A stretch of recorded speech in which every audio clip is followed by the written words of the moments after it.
Kim, it has been a day of breaking news in Flint's water crisis. First, Governor Snyder has suspended without pay 2 Michigan Department of Environmental Quality employees who oversaw Flint's water. They are actually headed now to expedited termination hearings. Second, the Legionnaire's outbreak in Genesee County we've been talking about from last year has now been traced to McLaren Hospital.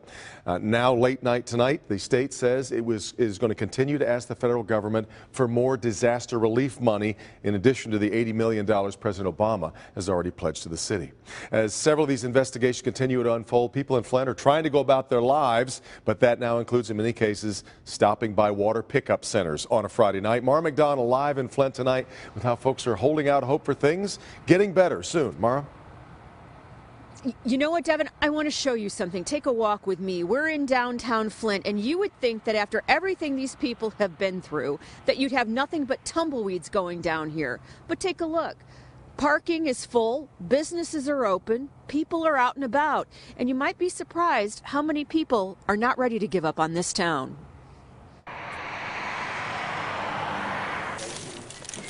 The National Guard mans water pickup stations at fire departments throughout the city and will help those who need it get it to their cars.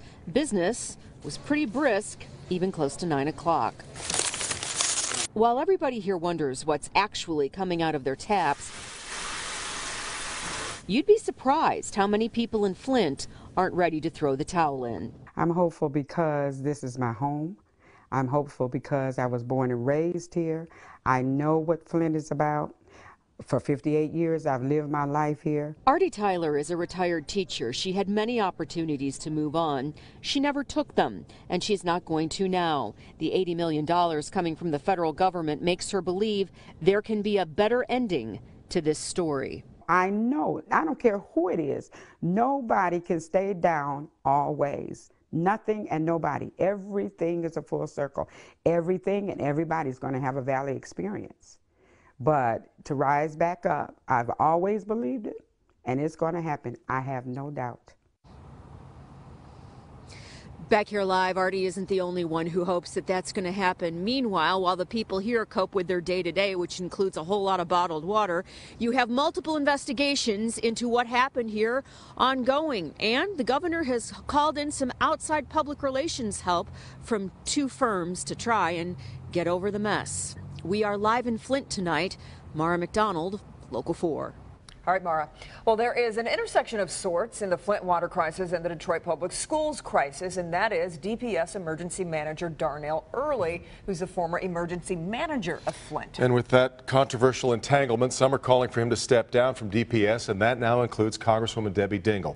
I taped a conversation with Early for this Sunday's Flashpoint program, and in the roundtable discussion that followed, Congresswoman Dingell arrived at the conclusion that Early should step down.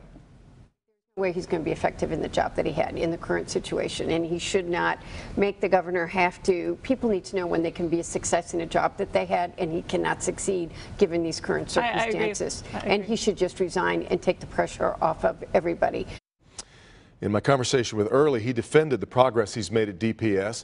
We reached out to him this evening. A spokesperson said he didn't want to comment on the Congresswoman's call for him to step down.